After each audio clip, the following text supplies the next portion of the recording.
Good evening, and welcome to another episode of Discovering the Truth with Dan Duval. We're so excited to have you with us. Excited to be back for another week, discussing profound concepts, exciting issues.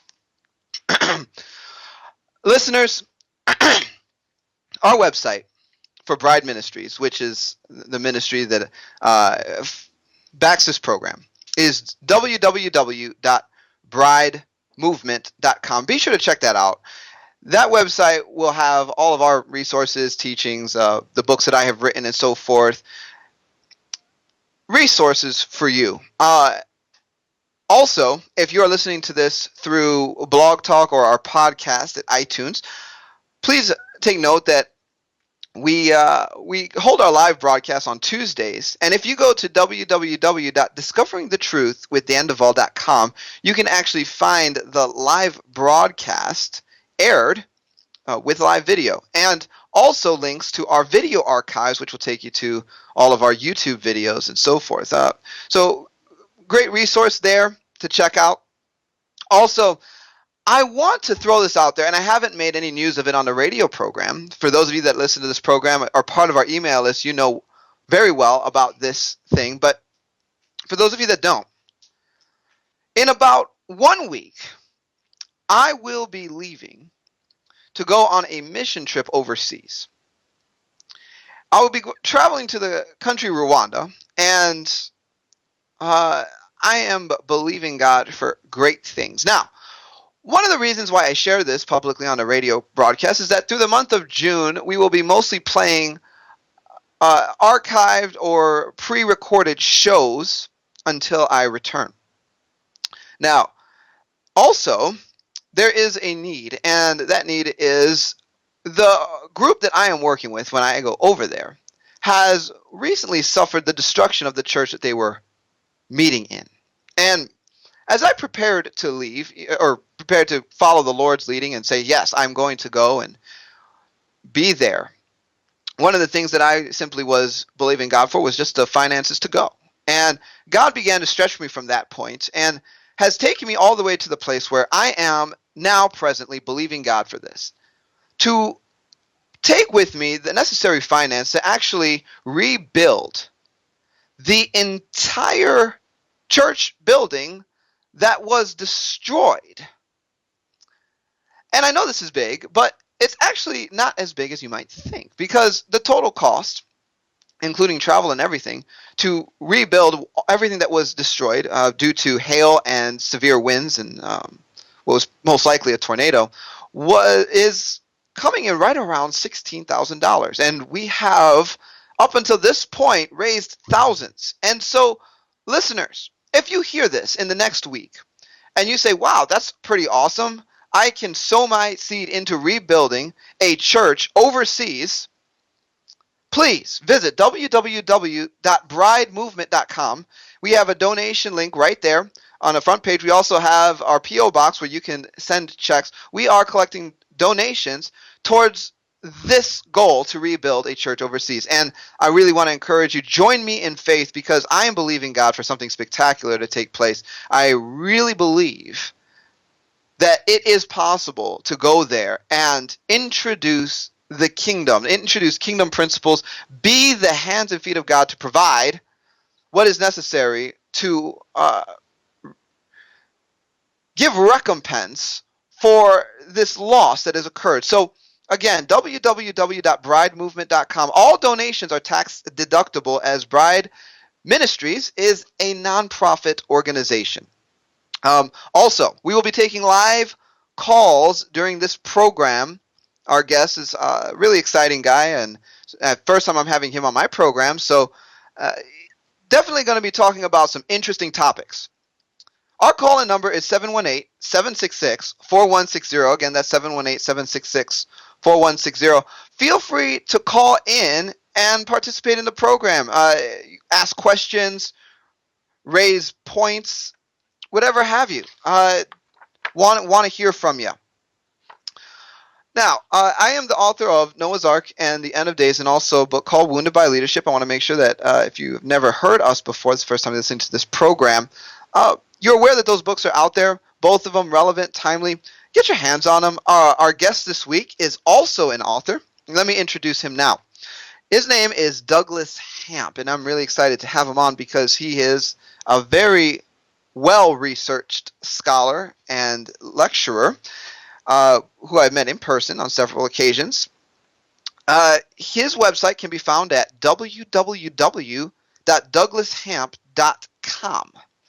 He graduated from the Hebrew University of Jerusalem with a MA in Hebrew Bible and its world. There he specialized in ancient languages, including Biblical Hebrew and Koine Greek. He is the author of 3 books, Discovering the Language of Jesus, The First 6 Days, and Corrupting the Image, as well as a host of audio and video presentations. Doug, thank you so much for joining us. It's a pleasure to have you on the program. It's great to be here. Thanks for having me, Dana. Beautiful. Doug, why don't we just get started here? Because, this is the first time I'm having you on a program. Why don't you give a little bit of background about yourself? Who is Doug Hamp? When did you come to know Jesus as your personal Lord and Savior? And how did he lead you to doing what you're doing today? Great. Those are big questions. Some of them are easier than others. But, I had the benefit of growing up in a Christian family. Okay. And so I pretty much knew Jesus from the time that I can remember. I accepted him as my Lord and Savior. But, I kind of stagnated as a kid. I didn't really get into the Bible. I knew the stories, but I wasn't reading the Bible. It came really quite a bit later as I began to be challenged by people that were against the Bible. And I realized that I needed to start getting into this book. And, I finally decided I wanted to go to the Hebrew University of Jerusalem and study there because I wanted to be a Bible teacher. And I thought, well, if you're going to be a Bible teacher, you should know the languages. And I had heard all these stories of people that had studied the language and had completely forgotten it. And I didn't want to be one of those. So I thought, well, I'll go to Israel, and if I, take modern Hebrew, then I'm much less likely to completely forget it. And that's proven true so far, though, everything starts to fade over time. But still, studying modern Hebrew really gave me really a great insight into the Word, and I'm very grateful for that. I'm grateful that the Lord opened up the opportunity for me to do that. And I love to study the Word. I love to take it literally and discover new things and to be challenged and to be scared sometimes when I'm thinking maybe that means something other than what the average, theology book tells you. And it's exciting. For me, it's a massive quest to discover all that is in that book. And my goodness, it is loaded with stuff. And, it says that it's the glory of God to conceal a matter and the glory of kings to discover. Yes. And I'm no king, but God has done a good job of hiding things. And it's really exciting. I mean, I think for, much of church history, we have been interpreting the Bible allegorically, at least since the time of Augustine, roughly. And, the more that I say, no, I'm going to take that literally, the more dots I'm able to connect. And it's very, very exciting. So that's kind of what, gets me up in the morning, is to discover new things in the Word. And then I just love to share those with people. Amen. I'm with you there. When you talk about interpreting the Bible literally, it really stretches you to embrace ideas that really at first seem totally foreign or almost impossible. But the more you dive into it, the more it seems to just make sense. Yeah, well, it really does. And there are definitely things that stretch us. But I remember when I was doing a lot of studying on dinosaurs, and I came across, actually, before I really got into the study of dinosaurs, I came across Job 40 and 41. Sure. And I was almost embarrassed by it. I thought, why would God put fire-breathing dragons in the Bible? I mean, how are we supposed to take this book, literally, or take it seriously when you've got fire-breathing dragons in there? Now, I said that in my ignorance, okay, but later I discovered that, yeah, why not? Why not fire-breathing dragons? I mean, you've got such things as fireflies, and goodness, they have a flashlight in their rear end. Think about it. That's crazy. It doesn't make any sense. You've got the bombardier beetle that, when it feels threatened, it puts these chemicals together, and it has an explosion coming out of its rear end. I mean, Sure. there's some crazy stuff going on. Really crazy stuff. So I began to realize, oh my goodness, actually a fire-breathing dragon is not such a big deal in the grand scheme of things. It's still pretty amazing, but it's not fairy tale. It's not myth. This is real stuff. And that's when I began to see, wow, this Bible is so much more than I ever realized. And it's just been, it's really, like I said, it's a quest. It's kind of like a big treasure hunt, to figure out, okay, what else is in there that, maybe we haven't seen, or maybe I haven't seen, and I want to discover it. And this is a great segue right here, talking about the difference between, literal interpretation versus just writing everything off as allegory. Because when we get to the idea of creation, which is really where I wanted to start with you, due to the kind of research that you've done into this topic, what you find is a lot of people, self-proclaimed scientists and so forth, saying, well, the Bible and its story of creation is a myth. It's allegorical. It can't possibly mean that God created everything. And so here's where I want to start. What is your take on the creation account in Genesis? I take the creation account absolutely literally. I believe it is 6 literal days or 24-hour days, and it happened roughly 6,000 years ago. There's no linguistic, historical, or biblical evidence to make me want to read that any other way. And really, that was the topic of my book, The First 6 Days. I basically got tired of hearing people, such as Hugh Ross, say that the Hebrew supported an old earth. And, I kept thinking, no, it doesn't. Where are you getting that? Right? And, I was going through some of his materials, and I came across a passage where he listed a whole bunch of ancient commentators, such as Josephus, St. Basil, Victorinus, Methodius, etc., church fathers. And he said all these guys believed in an old earth. And I looked at that list and I thought, oh my goodness, really? That's amazing. I was kind of nervous because I thought, boy, how do you get around that? If all these ancient voices that we esteem as church fathers or whatever think that the days of creation were long, indefinite periods of time, who am I to come along and say to the contrary? But I decided to go and look at the sources. It's always important. Go check out the sources. And as I was doing that, I came to just the opposite conclusion. Really? And frankly, I don't know how he or anybody can make such an assertion. You start listening to Basil, and he says that God created. He calls day one because he was establishing 24 hours.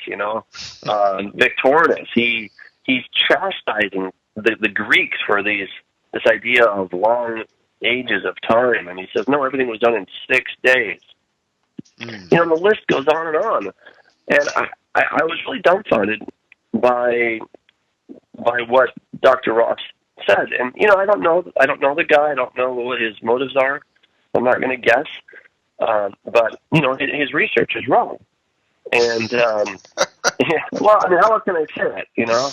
I mean, nothing against his character because I don't know him, but his research was wrong, and they didn't believe that, and nor does the Bible suggest that either. And what happens is you have people say, well, when day or yom in Hebrew can be used as an indefinite period of time.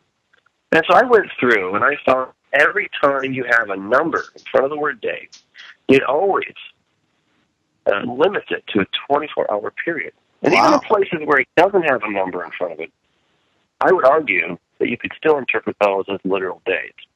But that wasn't really the thesis of my book. The thesis of the book was, hey, wherever you find a number in front of the word day, it's always a literal 24-hour period, without exception, without any exception. And then, of course, for like me that are a little bit slow, God just comes right out and says it. Okay, He says it in Exodus 20 verse 11 and Exodus 32. He says, "Look, God made."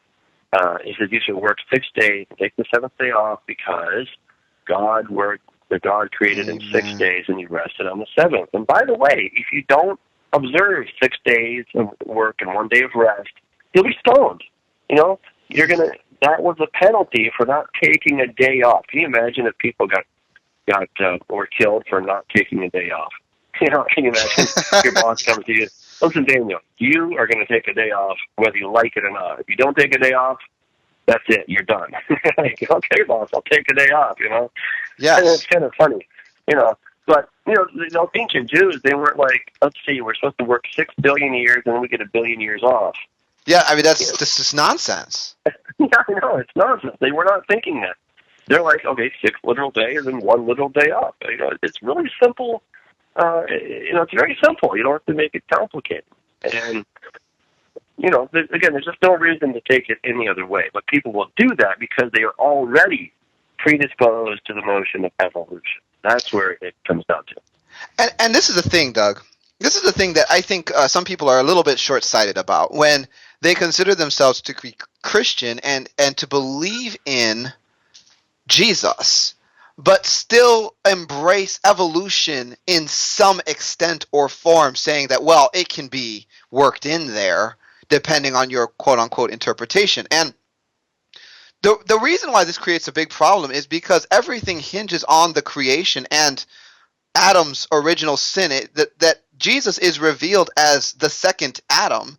If the foundation of Adam, being the man created on the sixth day, and the creation itself is removed as the foundation of God's work in and through the human race, the office and purpose of Jesus, what the Bible declares him to be, the second Adam, who takes away the sins of the world, who, you know, though by one man's offense death reigned through the one, much more those who receive abundance of grace and of the gift of righteousness shall reign in life through the one, Jesus Christ. These kinds of verses, well, then Jesus isn't really who he says he is, and then we have a major problem there. Yeah, absolutely. And, you know, what's funny is that the evolutionists, the atheists, seem to understand that perhaps better than some Christians.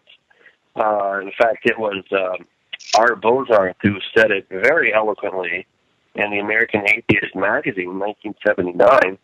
He said, Christianity has fought, still fights, and will continue to fight science to the desperate end over evolution, because evolution destroys utterly and finally the very reason Jesus' earthly life was supposedly made necessary. He goes on, he says, destroy Adam and Eve and the original sin, and in the rubble you will find the sorry remains of the Son of God. Whoa! You know, they're getting it. They see what's at stake. If you can push through evolution, it will destroy any reason for Jesus. Okay, so if you get rid of this idea of Adam and Eve and the original sin, then that by itself will automatically destroy Jesus. Okay, so what they're saying is you don't have to attack Jesus because, you know, that's very unpopular. What you do is you attack the foundation upon which the revelation and work of Jesus is founded, which is the creation. And yet many Christians are slow to understand that, you know, and you know, again, I don't, I'm not trying to judge anybody's motives. I don't know their motives, but I can just tell you the research is wrong. And, you know, they may be believers, they might have good intentions, but again, their research is wrong. And yet we see very clearly that the atheists get it. And, you know, I really think this is quite literally a satanic attack. Wow. A very powerful attack. In fact, I think this is one of his greatest works ever. Wow. You know, Satan, he's brilliant, okay? And you know what's so interesting about it is if you don't have evolution, think this through. If we don't have evolution, then you can't have aliens, okay? You know? So he has to attack the creation in order for the end times to go the way he wants them to go. Yes. So this whole idea that aliens are coming and they're going to save the day, etc., you have to first get rid of creation. Because once people have signed on to the idea that evolution is true, and if we have evolved, then billions of other planets must have evolved, and if billions of planets are out there, then we probably have some other race that is much more advanced than we are. It's statistically certain, almost, that there's somebody else who's more advanced, and probably by millions of years. And goodness, they probably dropped off DNA on planet Earth. And you're like, well, that's a harebrained idea. And yet, many of the top scientists, evolutionists, hold to that perspective. I mean, you got Richard Dawkins, who subscribes to this idea of directed panspermia, it's called, that aliens dropped off DNA. Francis Crick, co-discoverer of DNA, subscribes heavily to the directed panspermia idea. Yes, he does. As does Michio Kaku. He's one of the leading spokespersons for the aliens are coming kind of movement. Stephen Hawking, he's of the same impression. So these are kind of the big names out there that are trumpeting this doctrine.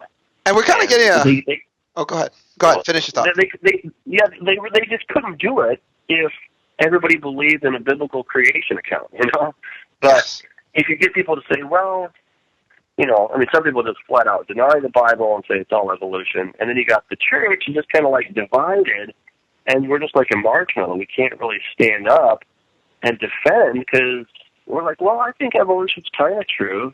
God probably used the whole thing. And then, well, I suppose there could be, aliens are out there. I mean, if God used evolution for us, why not for somebody else? And it takes away the whole focus on the human race. And, it's all about the human race. It's all about Adam and his descendants. Yes. So, and you do a great job in your book, Corrupting the Image, of explaining what it means to be created in the image of God and what God's purpose was for that. Listeners, his book is out there, available on his website in both hard and ebook format, www.douglashamp.com, or you can find it in other places online like Amazon and so forth. And you're touching on great issues and kind of getting a little bit ahead of where I wanted to take this, but we'll come back. Evolution, I see, is a mindset preparing the way for the embracing of ideas like transhumanism and posthumanism. In other words, it's hard to see why it's okay to change your own DNA to make yourself not human if you believe that you're supposed to be human. But if you believe that you're simply an organism, amongst a group of organisms that are on a path towards betterment or empowerment by whatever means necessary, then it becomes the next logical step to say, oh yes, since we can integrate our being with animal genetics or technology like computers and nanotechnology and enhance ourselves, that's only the next most logical thing to do because we've evolved this far. If we can help our evolution process, then maybe we can evolve a lot further, a lot faster. It just paves the way. Yeah, absolutely. Who's really into transhumanism are the Mormons of all people. Is that right? That goes, based on this idea that as God once was, so we are, and as God is, we shall become. That's a Mormon teaching. Of course, I absolutely reject that. But the Mormons hold to that, and because they think that that we humans can become as God is, that He is an ascended human. To see transhumanism as a way to sort of jumpstart that whole process. Just sort of a side note, but you're right. I mean, if we've evolved this far, why not just continue evolving? Why not go to the next step? Why not take care of those issues that our body has and be all that we can be, right? Become more. Don't stagnate. Don't just sit here. And, it's interesting because as I start thinking about some of the smart people in the world who are just really smart, and if they had augmented intelligence, right, and so they're even smarter. I mean, some of these people, you sit next to them in a room and you feel like a real idiot. But imagine if you had people that had augmented intelligence. And through technological means, they were able to download, encyclopedias and download whatever, kind of like the Matrix type of stuff. I mean, a regular human would be so far down on the totem pole or on the food chain that it'd be like two different classes of beings, two different races, really. Maybe they'd keep us around just for kicks or something, but there would be no real purpose to having us around. And maybe they'd put us in the zoo. I mean, who knows? But that's kind of the idea. And the transhumanists believe that by 2045 we're going to reach something called the singularity. Yes. The singularity is a point in time where knowledge has doubled so much and so fast that it's doubling at a practically infinite rate at that point.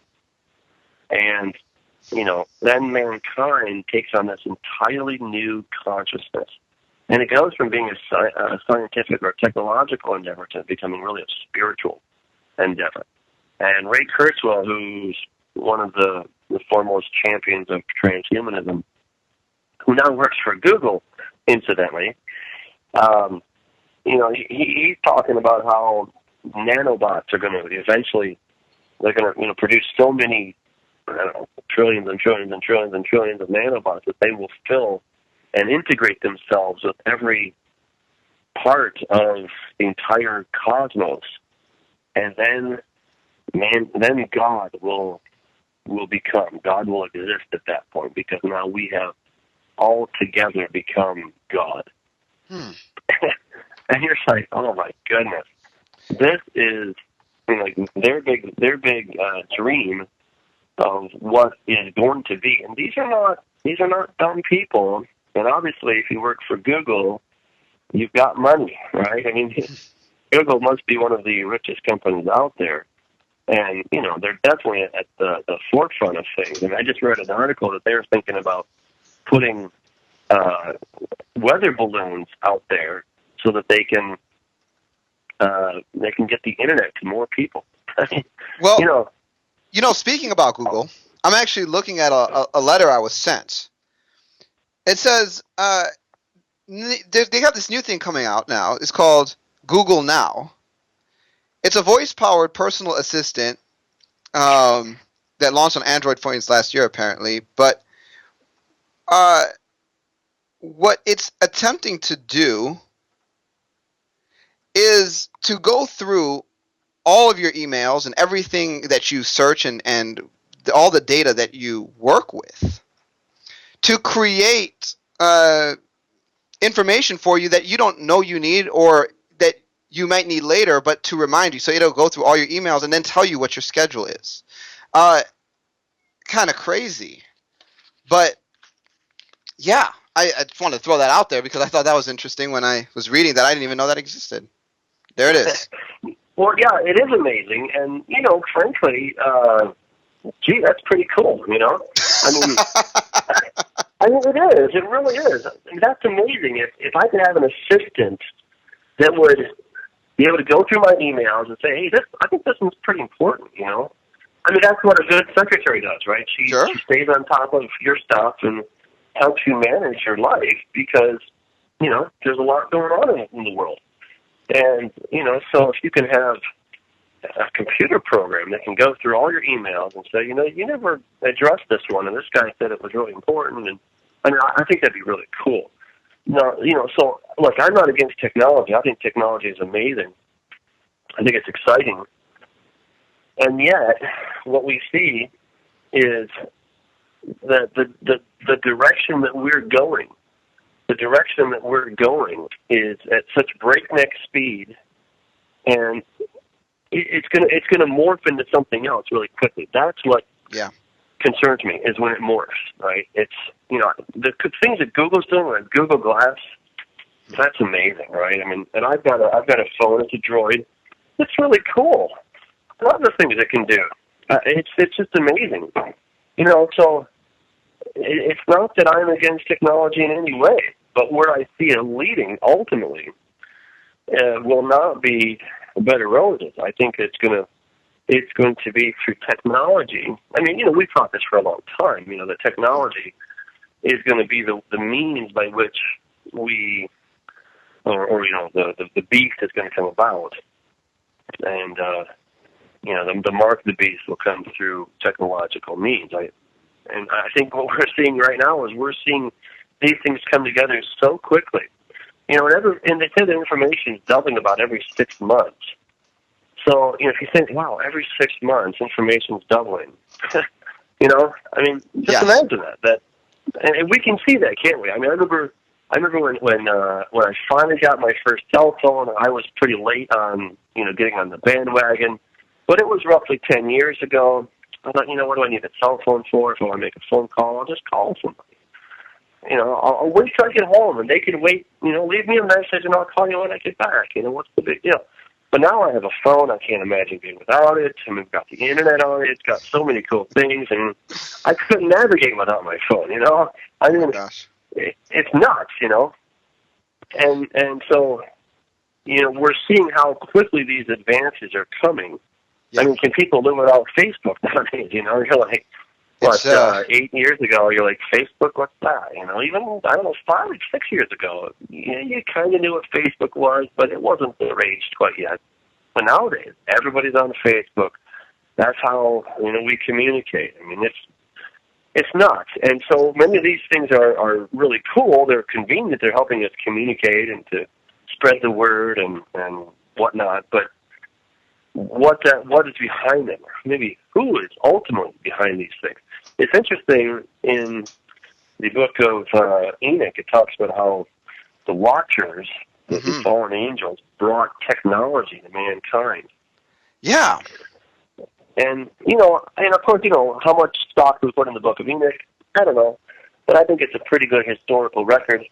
And to me, I think it's true. I think the angels, the fallen angels, did give technology to mankind, not for mankind's benefit, but for the fallen angels' benefit. You might say, well, how is that? Well, look, Satan doesn't like you. He doesn't like me. He doesn't like anybody on this planet, for that matter.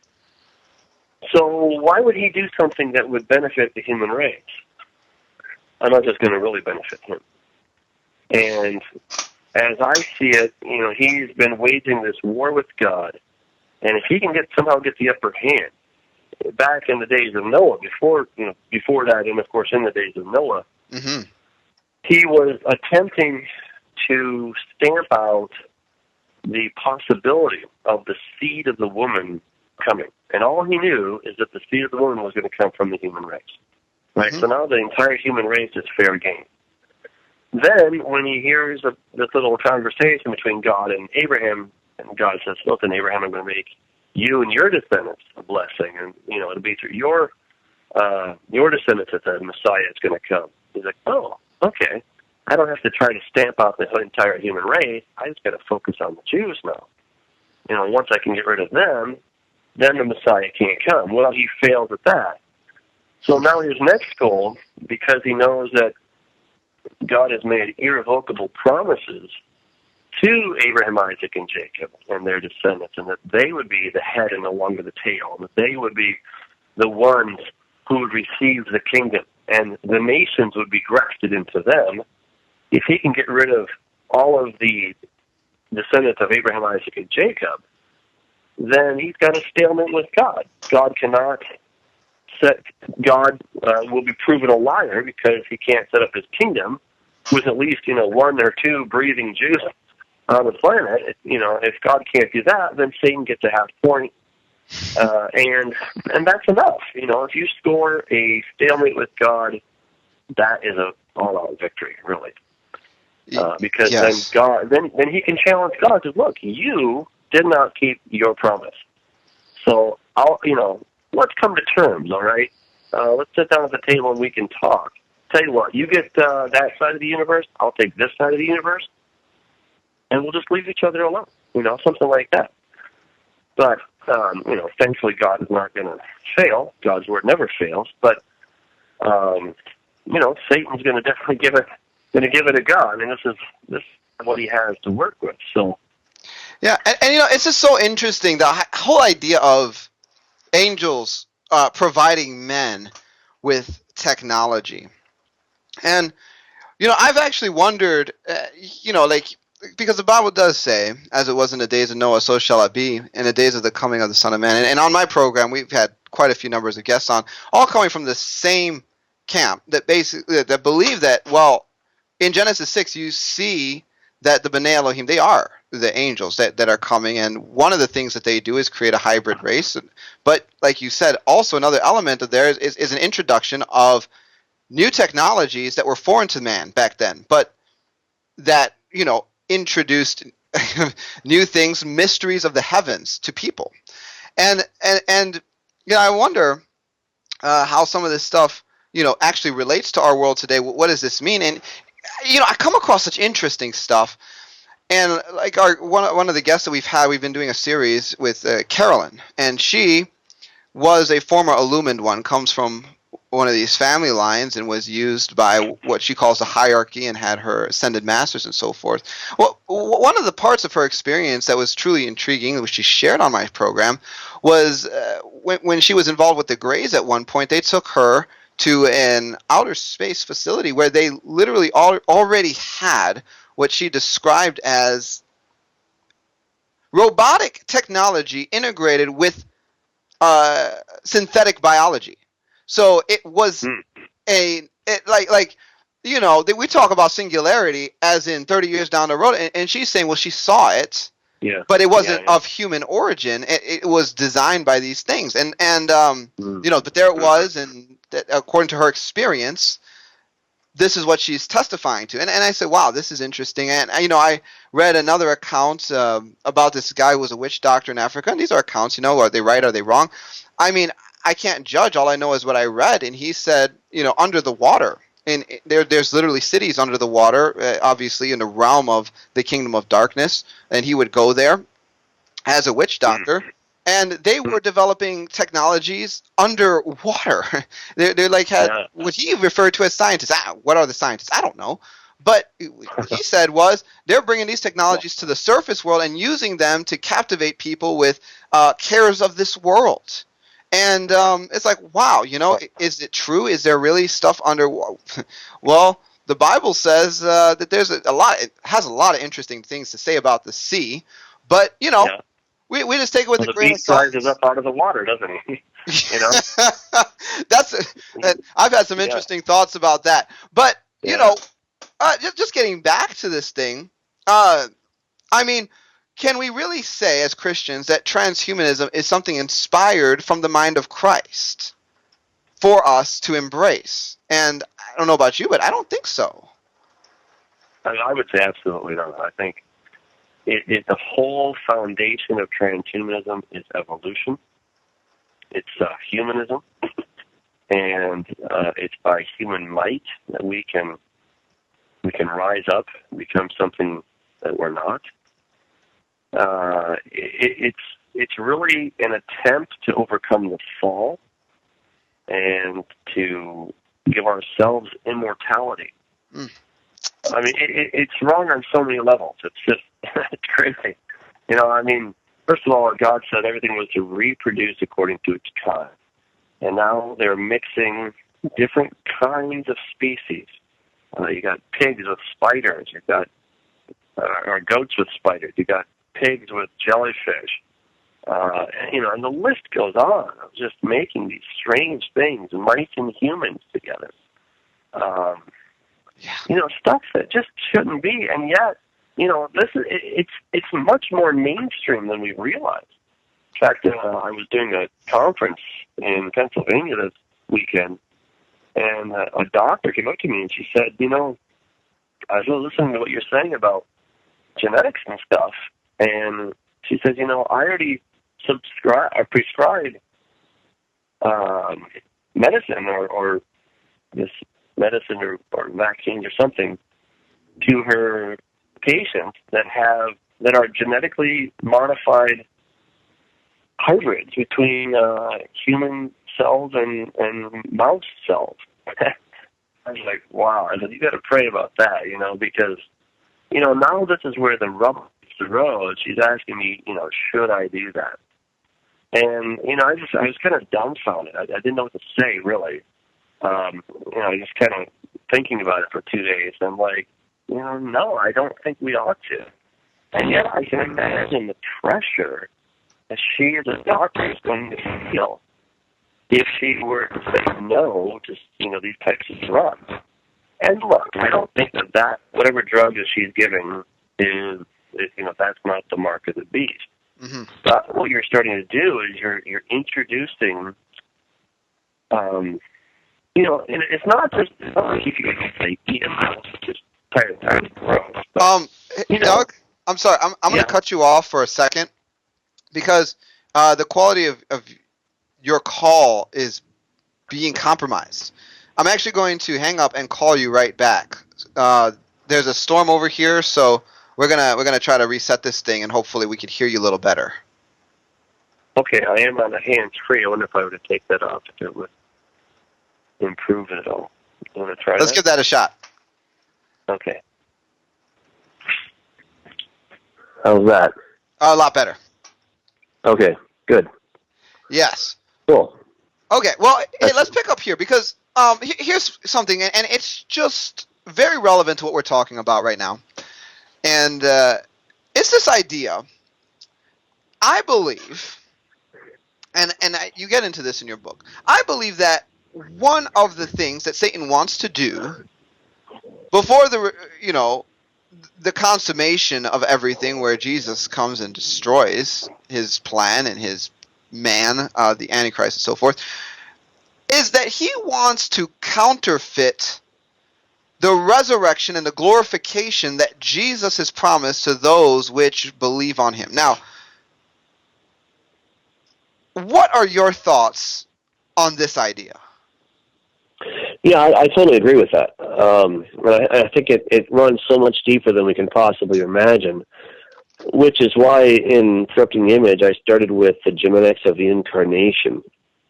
I really start with the image of God, but then I get into the genetics of the incarnation to show how that came about with the Holy Spirit overshadowing Mary. The Holy Spirit provides 23 chromosomes. Mary provides the other 23 chromosomes, and the fusion of those two becomes the body for the Lord Jesus. Well, it goes back to Genesis 3:15, which is such an incredibly important verse. I will cause enmity between you, Satan, and the woman, between your Satan's seed, and her seed. He will strike your head, and you will strike his heel. So, you've got this. You've got this dichotomy between these two, of where the seed of the woman is realized in the Lord Jesus. So the seed of Satan, what's going to happen there? There's just it could be between the two. So it's the antithesis of the seed of the woman. So the seed of Satan is the Antichrist. And that means just as, or in a very similar fashion to how Jesus was incarnated, you're going to have this one rising up called the beast who will have a very similar type of origination. Now, I don't think that he has to be born in a virgin. I don't think that's what's really going on here. I think that's, in the case of Jesus, there were certain reasons why that happened. And of course, there wasn't high technology back then. So God just, I'll just put the seed in a woman. That's no big deal. But Satan, now he has gotten the world to such an advanced stage that he can then take his information. And I really make the point, because this is the big thing that will help people understand when we talk about seed, because people tend, and I used to as well, get stuck on this idea of how can an angel or Satan for that matter have seed? Are we talking like issuance of bodily fluids that we're talking about? No. When Paul talks about seed, if you really get down to it, it's information. If you studied reproduction, reproductive biology, what you discover is that the gamete, or the sperm that's provided by the man. I mean, if you kind of break that down, you've got the flagellum, which is the motor to get it to where it's going, Mhm. and then you have once it gets to the egg, it sheds its tail, it gets inside, and the protective wall or barrier that's on the head of that sperm, that is shed, and then you just have 23 chromosomes exposed, right? So the payload of that thing is information. That's what we're talking about. Mhm. If you go right down to DNA, of course you've got the double helix, you've got the nucleic acids, but still there's something even more fundamental than that, and that's information, which is completely immaterial. And that's what we're really talking about. And you mentioned synthetic biology. Synthetic biology is really astounding because now what they're able to do, instead of copying and pasting existing code, they can make up new code. They can put that into the computer, and then the computer will synthesize it,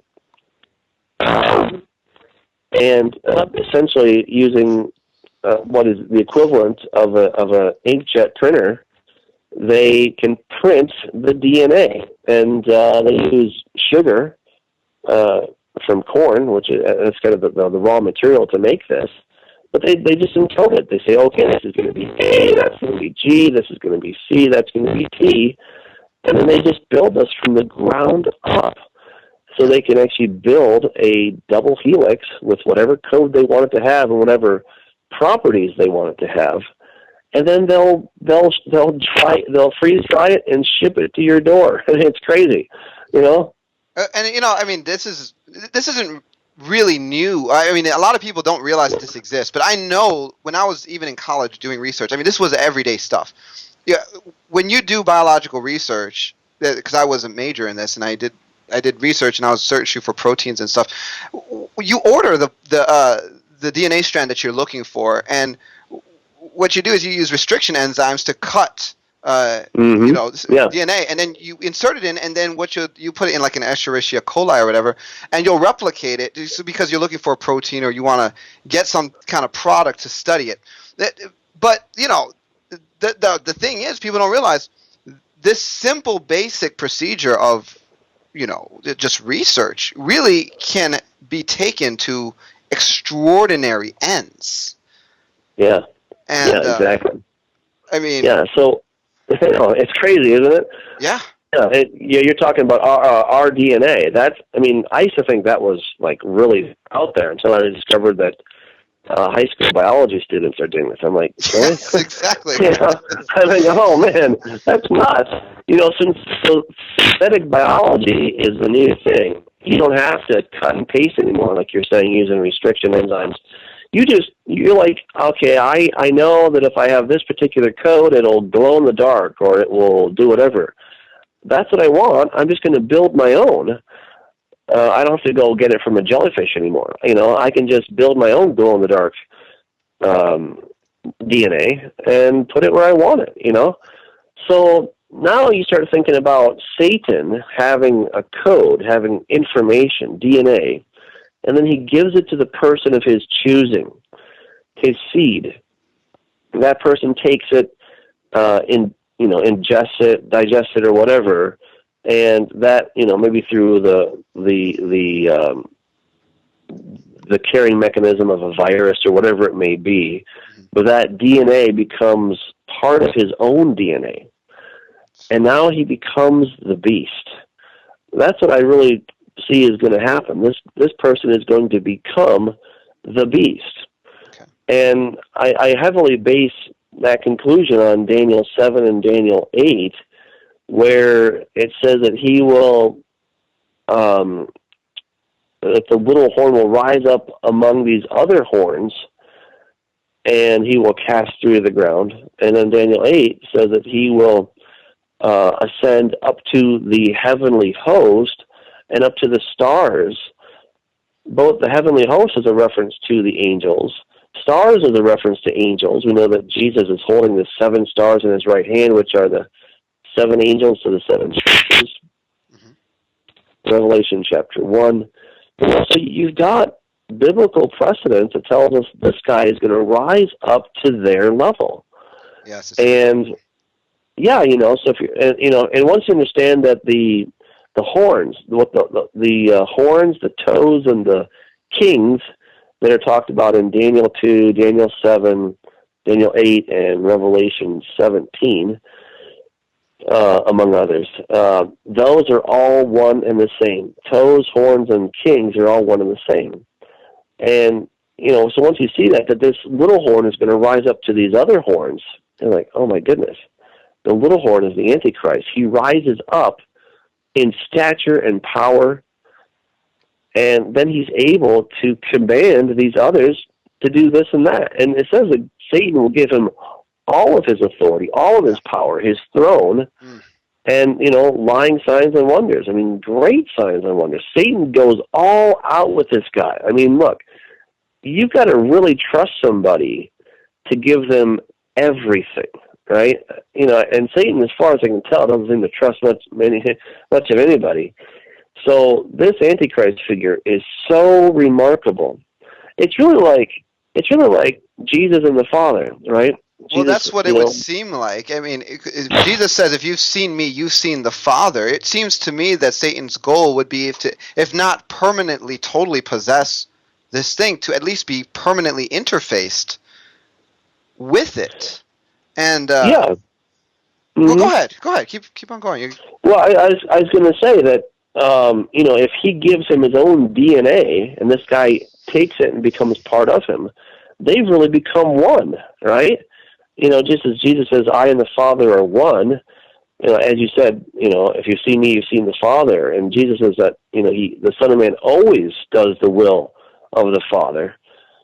And we know that Jesus and the Father are of the same substance, okay? Whatever, that is, but God particles or something. But, that here you have somebody who starts as a human. He takes on the Satan DNA, and he becomes fully integrated and immersed and really one with Satan. I don't quite know how that's going to look, but it'll be very interesting when it comes about.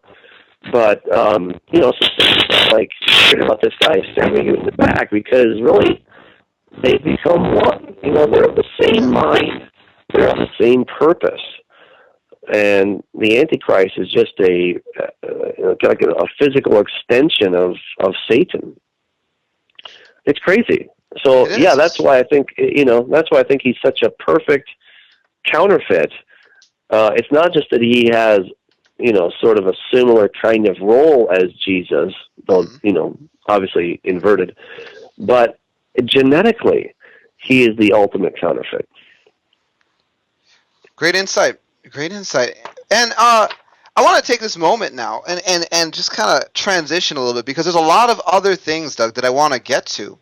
One of which obviously deals with the coming world, or what I would call the millennium. But before we get into that, I want to talk a little bit about Freemasonry, because there's one thing I understand, is that the temple, the idea or concept of temple, is not important just to the Jews, but it's also important in Freemasonry, which is something that you've researched, and something that's very central to what we will be talking about, which is the millennial period. So why don't we talk a little bit about your research into Freemasonry, their beliefs and agendas, and what you've uncovered relative to their take on the temple? Well, the Freemasons, first of all, I think we need to establish that there are many Freemasons that are, probably just kind of decent folks, and they're trying to get ahead in life and using the network system to do that. And okay. I don't think that they necessarily are intending to take over the world. But as you go deeper and deeper into this fraternity, and you begin to understand the oaths that they take, I mean, maybe at the beginning they sort of laugh it off, I don't know, but they take these oaths very seriously, and people have been killed for disclosing the secrets. So it really is at its highest level, according to Albert Pike, Manly P. Hall, and others. You have a system that is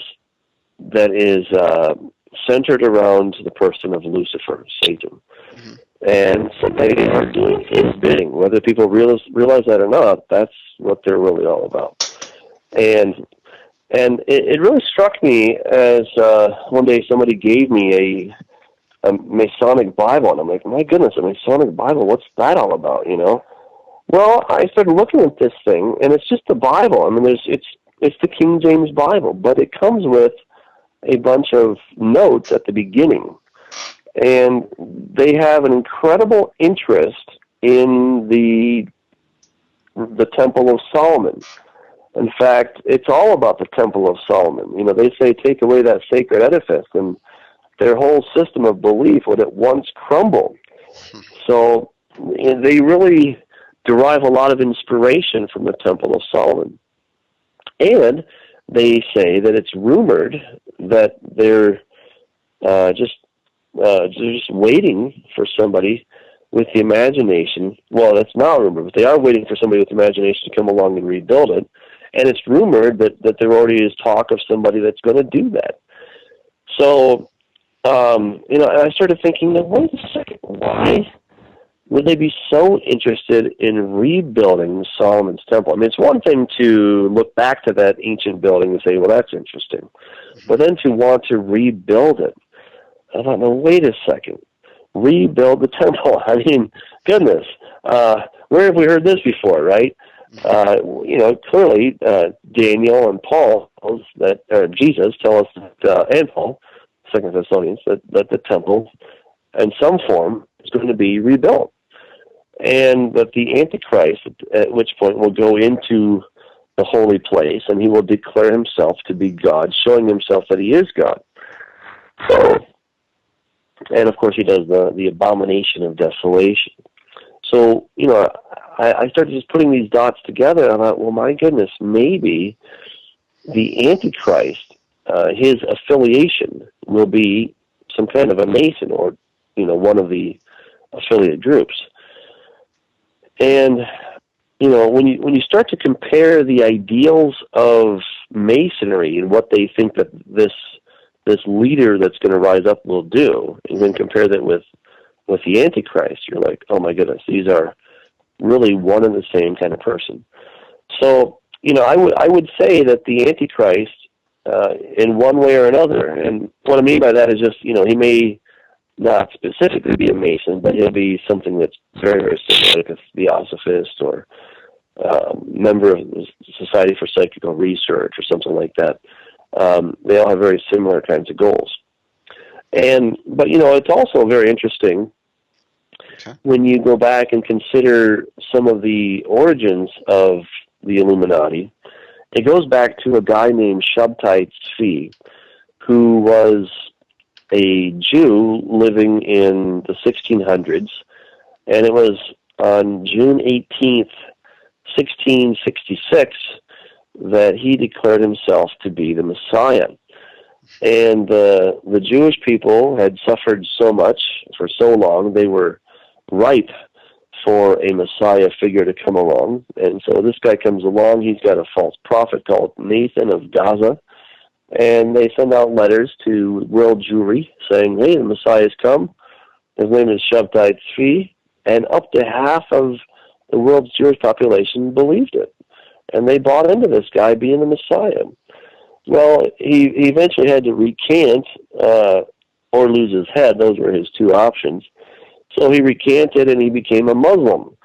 Well, that sent most of the followers away. They just, they were no longer interested. But some of the faithful few started believing in this idea of paradox. And that then just continued to propagate till a guy named Jacob Frank came along about 50 years later. He picked up Shabtai Tzvi's mantle, so to speak, and carried it on. And then he went to Frankfurt, and he just so happened to meet Adam Weishaupt and Lord Rothschild, each of whom had their own ideals of grandeur and taking over the world. And so now you have these three coming together. You got Weishaupt with his Illuminati and his, this whole system of this cabal, and then you've got the Rothschild with all the money, and then you have Jacob Frank with the, let's call it, the spiritual and idealistic reasons for a messianic figure. So that is at the heart of the Illuminati, and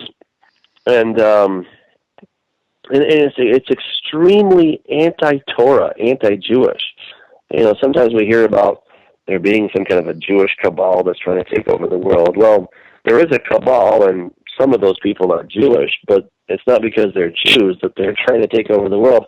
They just happen to be Jewish, and they hate with a passion any Jew who would hold to Torah, who would practice Torah.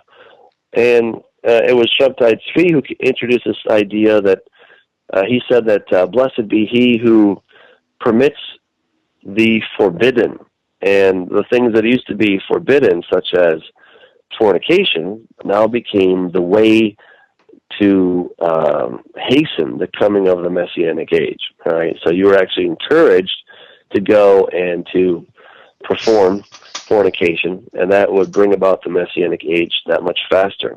Wow. So that is really at the foundation of a lot of what we see today. And of course, we could go on and on about how the Illuminati and the international banksters were really the ones behind things like the Bolshevik Revolution in Russia. Sure. They were behind the rise of Hitler. They're behind, it's basically you disrupt the country's money flow.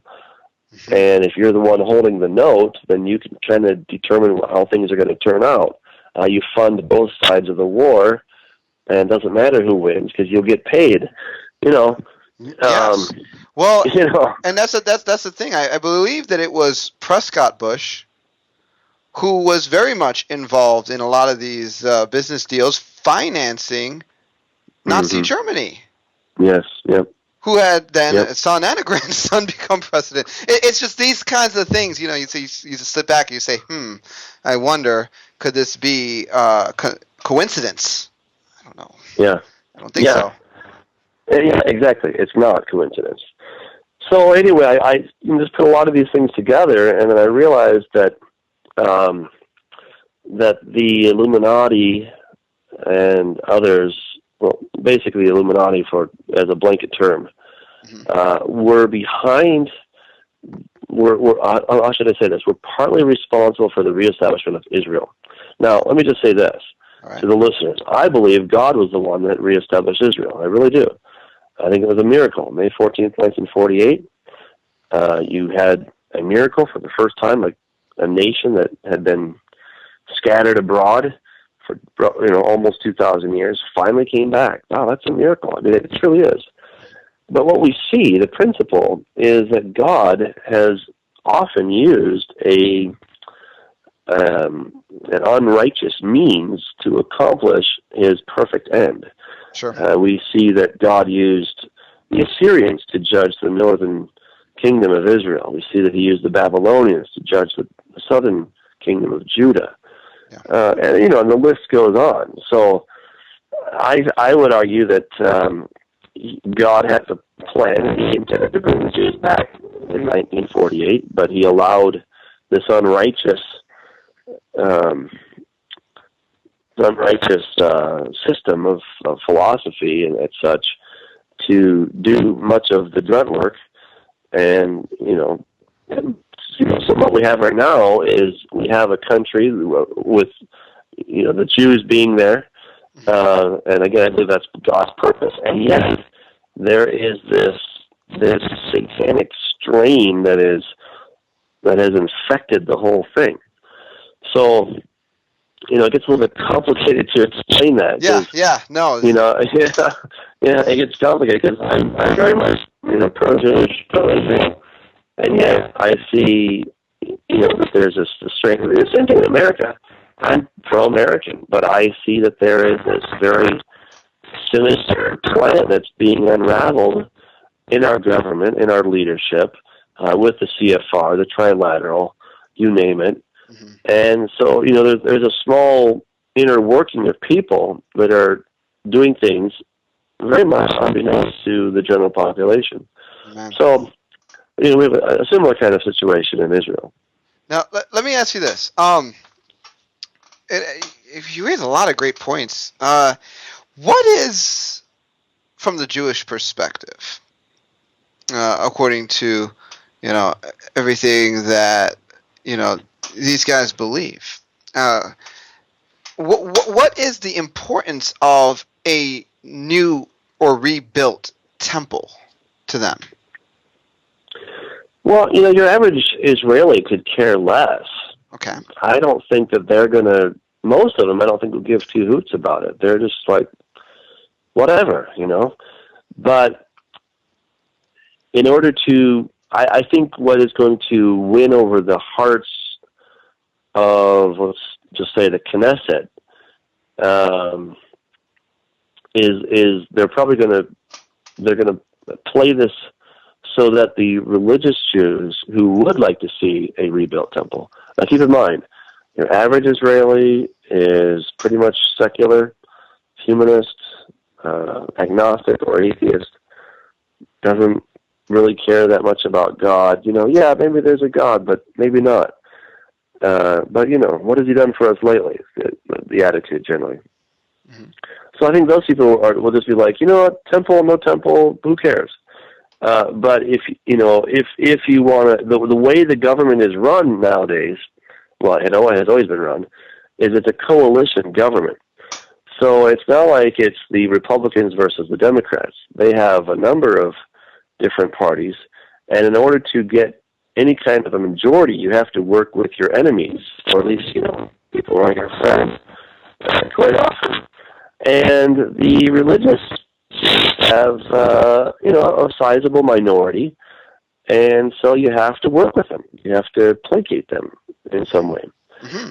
And, so I can imagine they say, listen, here comes this Antichrist guy. He says, listen, well, Doug, I'm gonna stop you again. The connection is really getting kind of rough. I'm gonna call you right back. All right, sounds good. Okay. All right. Sorry about that, folks. Just minor technical difficulties, but we'll be getting our guests back on the phone in just a second. Hopefully, once we do so this time, then we'll be out of the mess that we've been in.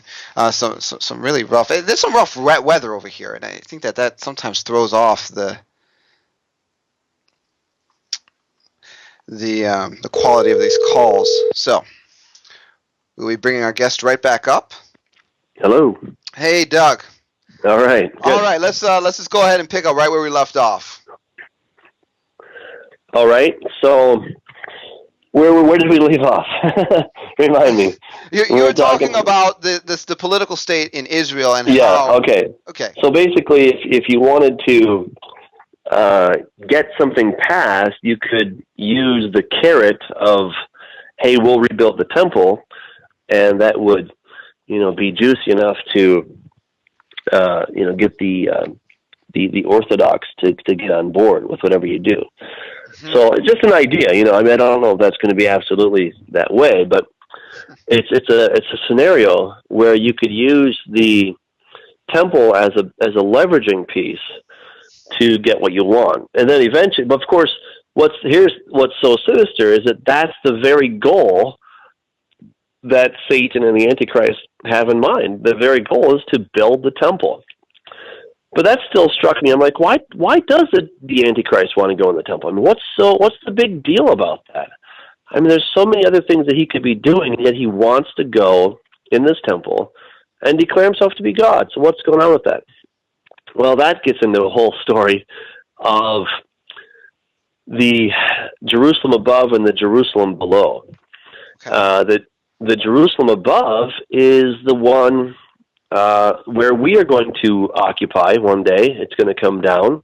But also, it's the same Jerusalem, the Jerusalem above, is the one that Satan was on, that we read about in Ezekiel 28. It says that you were in Eden, the garden of God. You were on the holy mountain of God.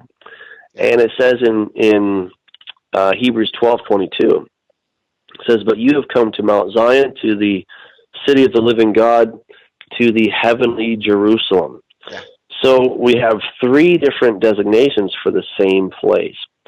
And, so what we see is that Satan was in that place. In other words, the city used to be on planet Earth, and when the fall happened, then that city was removed, not so much in a spatial sense as it was a dimensional shift.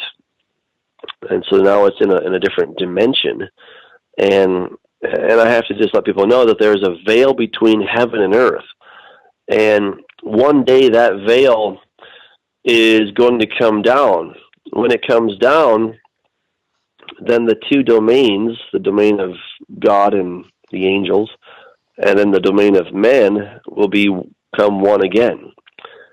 So that looks like when Jesus, when he takes down the veil, it's the heavens rolling up like a scroll. And, then the fire of God starts to descend upon the world, and the mountains melt like wax, etc. So really what I see happening is that the Antichrist wants to go on to the lower Jerusalem, because that is a direct portal to the heavenly Jerusalem. In other words, the heavenly Jerusalem is just kind of situated or hovering, in a sense, above the lower Jerusalem. It's like they're kind of the same place. So I suspect that he has some insight, Satan has some insight, that if you can go on that place, I don't think the temple structure matters anything. I would say it's the place. If he can go there and sort of reach his hand through the veil, he's sort of in the heavenly Jerusalem. He's kind of, putting his hand through and giving God the finger, essentially, and saying, take that. And, there's definitely something to this, because I know, for instance, talking with Doug Riggs, who I've had on my program, one of the things that he raises, and those that he has worked with, is the idea of very high-level rituals taking place underneath the Temple Mount right now. And one of the things about rituals is that, there's a significance with astrological alignments, and there's also hotspots, so to speak. Literally, there's certain places on Earth which have more spiritual activity, so to speak, or they're like portals, really, for them to do these kinds of rituals. So you have ritual sites and so forth. And even like Canaanite altars, you still have these things. And so it seems like it really does kind of tie, like certain geographies themselves can be tied to spiritual, well, at least the ability to reach goals spiritually. And it's really interesting, a really interesting conversation, points that you're bringing up. So, good stuff. Yeah. That's why I think he is so interested. It's basically, it's a personal vendetta. Satan got kicked off that mountain.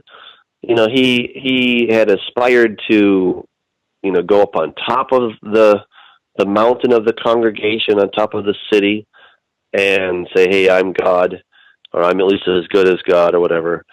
And he got bumped, and this is his way of saying, yeah, I'm back. And, and it also, when we talk about spiritual portals, I think the pyramids and such that are around the world, and there's hundreds of pyramids. Some of them not so obvious. Some are actually, mountains that are artificial mountains that look like mountains, but as upon further study, you discover that they're actually pyramids. There's some of those in China. And Absolutely. Anyway, these are copies of the heavenly Jerusalem, because the heavenly Jerusalem is not a cube, but it's actually more of a pyramid shape. It's square at the base, and it has sloping sides rising up to a point, or probably a platform on the top, but still it's pyramidal in shape and not so much cubical. Interesting. So that's basically his. Those are his copies of that which is above. As above, so below. Sure. He's made copies of what's above, and he's done it here below. Moses was instructed to carefully follow the pattern give him, because it was a copy of Heavenly the things. tabernacle that's above.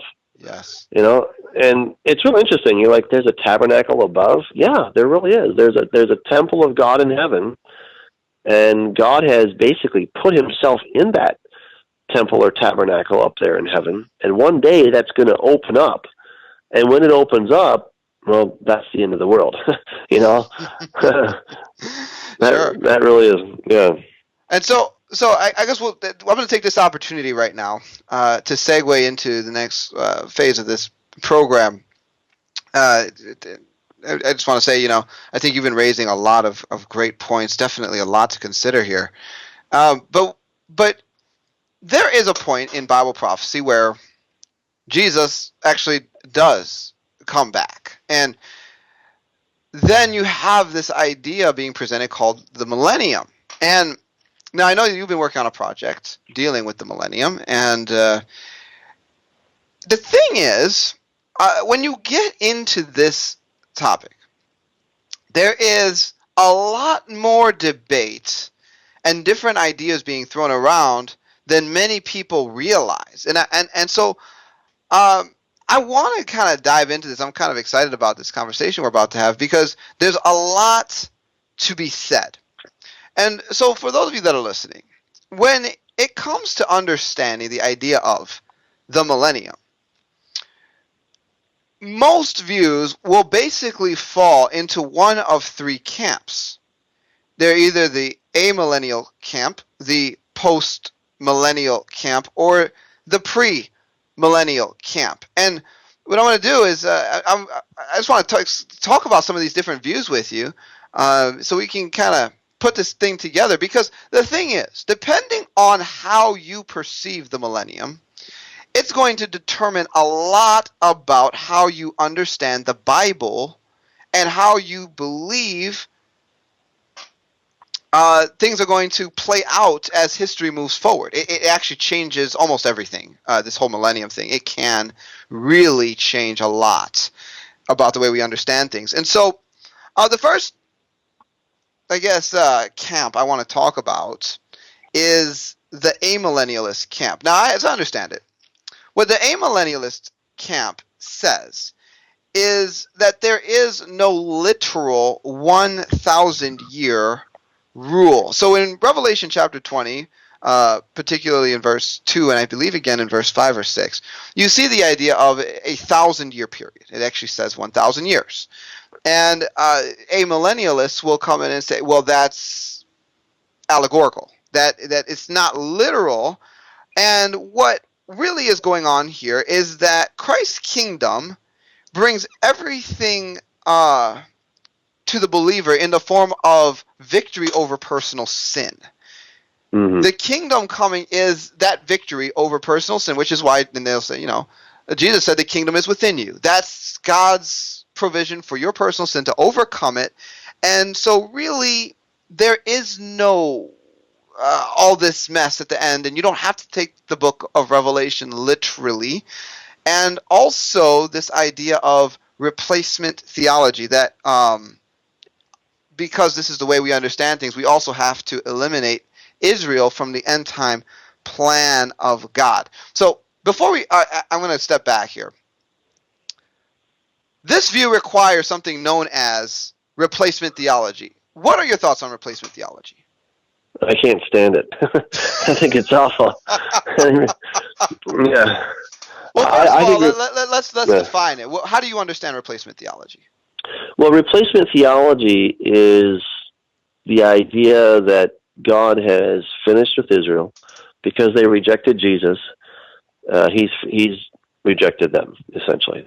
And he has now replaced Israel and all the promises given to them, and those are now fulfilled in the church. So Israel is no longer the elect, but now the church, the believers, are the elect. And as we talk about 1948, May 14th, that's not even a big deal. That's like, okay, whatever. There's no real purpose for the Jewish people to be around. And I'm not saying that all amillennialists are anti-Semite, but I believe that perspective lends itself extremely well to anti-Semitism. And I think that's really Satan's ultimate goal for it, is anti-Semitism. And, eventually you get to the place where the nations, they just don't desire Israel anymore. They're tired of Israel, until they finally start to say, you know what, let's just wipe Israel off the map. We don't need Israel.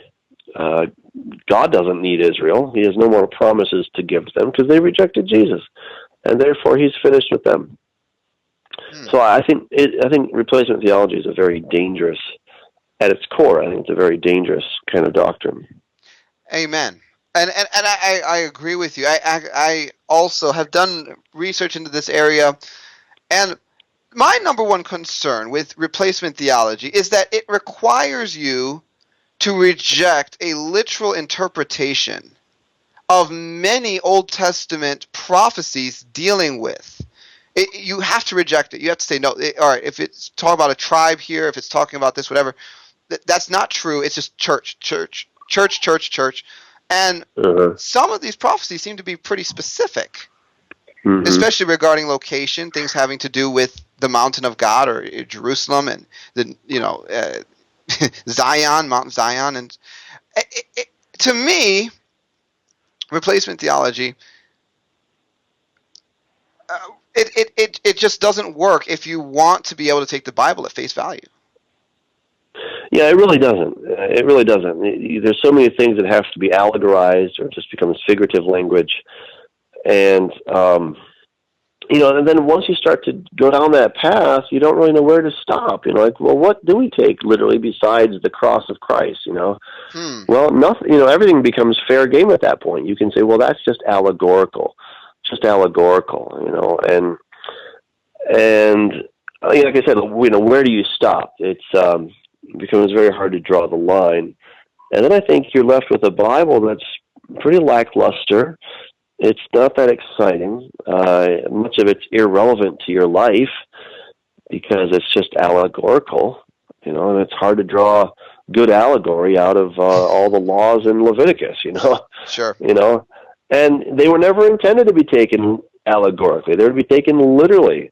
But the book of Isaiah is just full of passages that are talking about the Messianic kingdom, and where I frankly don't understand our amillennialist brothers is when they start saying, well, Isaiah chapter 11, when it talks about the wolf lying down with the lamb, it's not really talking about a literal time. It's just that sort of God's kingdom. And my question is, well, what does it mean if it doesn't mean what it says? I mean, if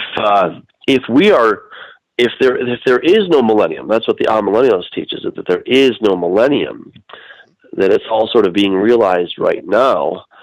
I'm pretty unimpressed. In fact, I'm very depressed if this is basically all that you get. And they just skipped the whole thing of any kind of a 1,000-year reign. There's no time where Israel is front and center, where Jesus is ruling on the planet.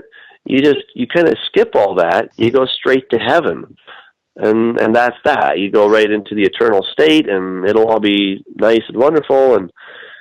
And yet, it's to ignore so many scriptures. It's not even funny. And I want to take this opportunity because you brought up Isaiah 11, and that's something that I've looked at too. And I'm going to read it because I think it's important to expose this thing. People understand this is what the Bible actually says.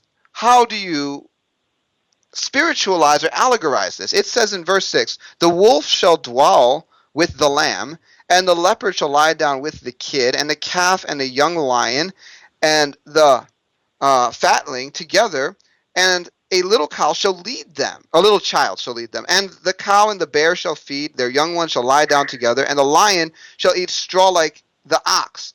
I mean, how do you allegorize the lion eating straw like an ox? I don't know, but the suckling child shall play on the hole of the asp. The weaned child shall put his hand on the cockatrice's den.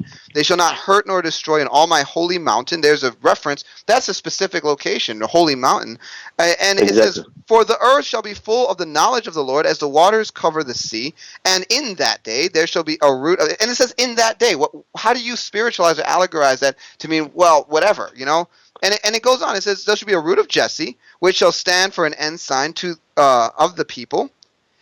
To it shall the Gentiles seek, and his rest shall be glorious. And it shall come to pass in that day that the Lord shall set his hand again the second time to recover the remnant of his people, which shall be left from Assyria, and from Egypt, and from Pathros, and from Cush, and from Elam, and from Shinar, and from Hamath, and from the islands of the sea. And okay, you read that, right? I read that, and I say, how are you going to take me through that passage of scripture and convince me that every animal has some kind of, spiritual implication? It's all allegory. There's no way that God ever intended that to be read literally. I mean, why did he put all those specific animals, specific locations? He's actually telling us where these people are being regathered from. He's giving us the geographies relevant to that time period, sure. But, I mean, why would we abandon a literal interpretation of that just to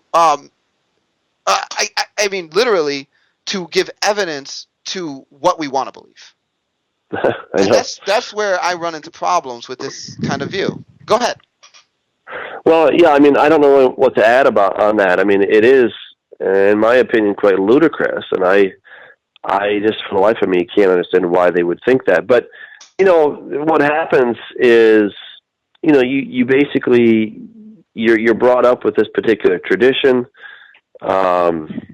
It has some kind of a logic to it, and you just kind of get stuck in that, and people don't want to go back and take a good look at what it might actually mean literally.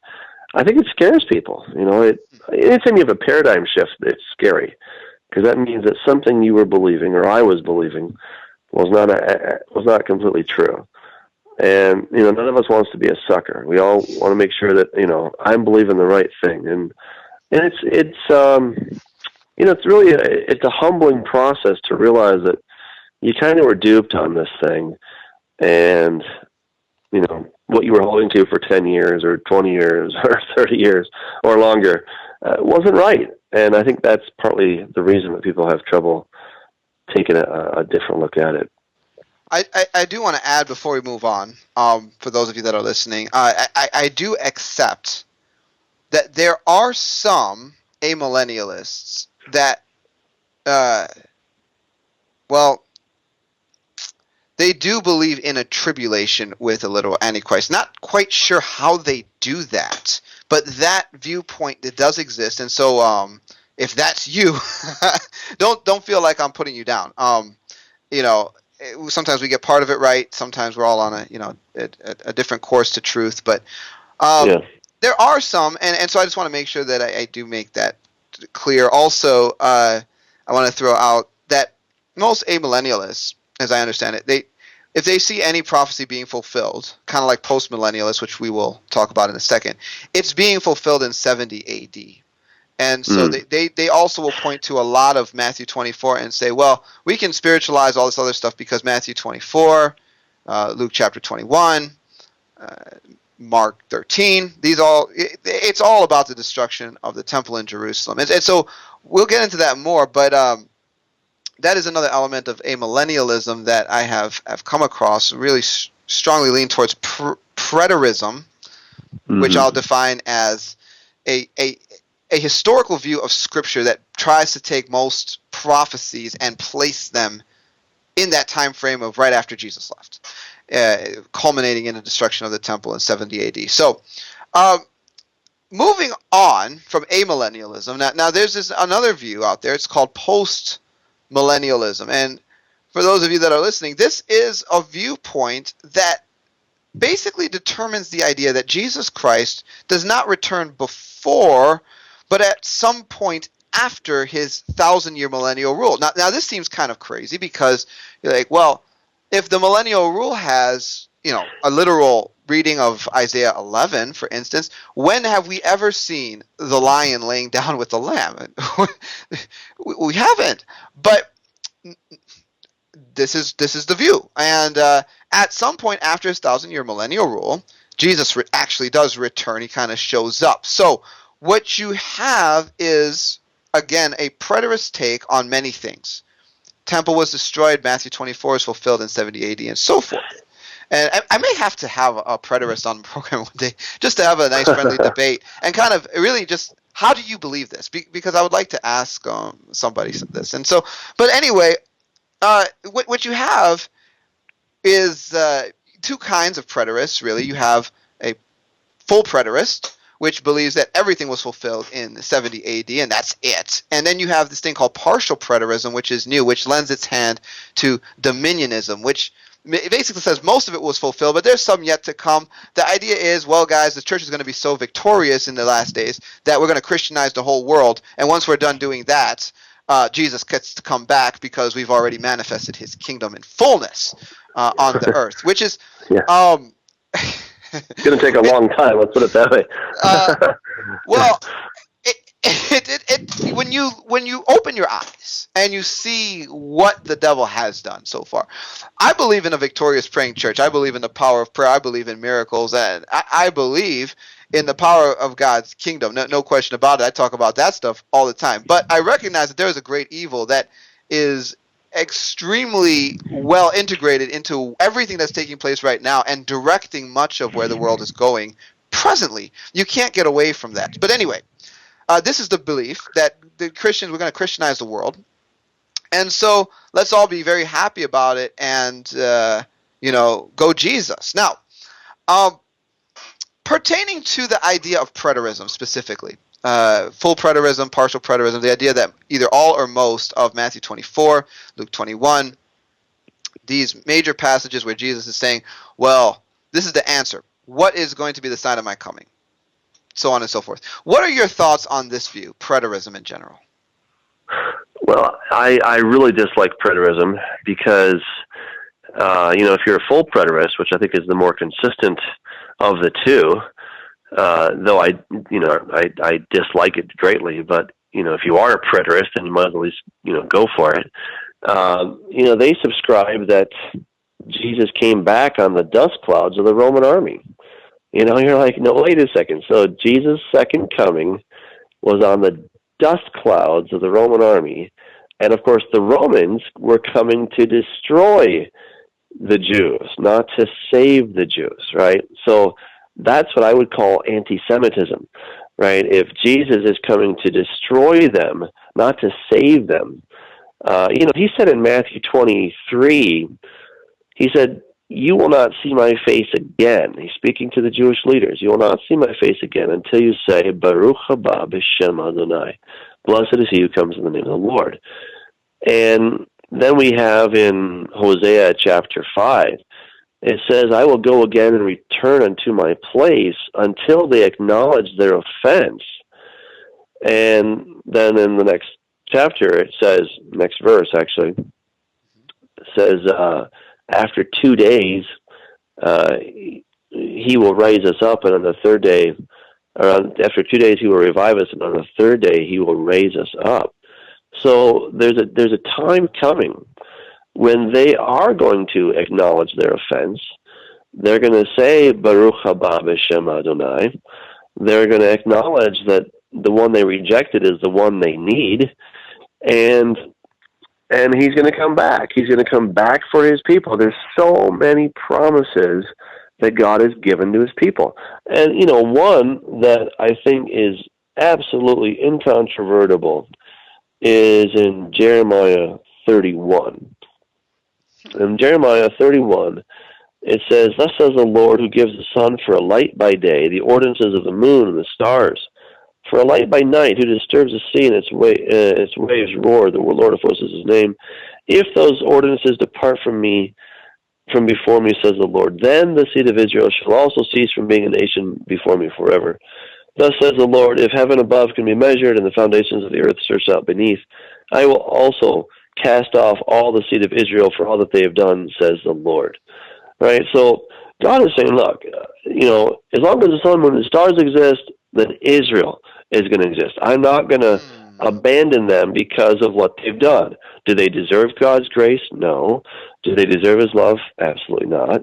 But he made a promise. He made a promise to Abraham, Isaac, and Jacob, really with a blood oath. He's saying, look, if I don't keep my end of the bargain, may this happen to me and more so.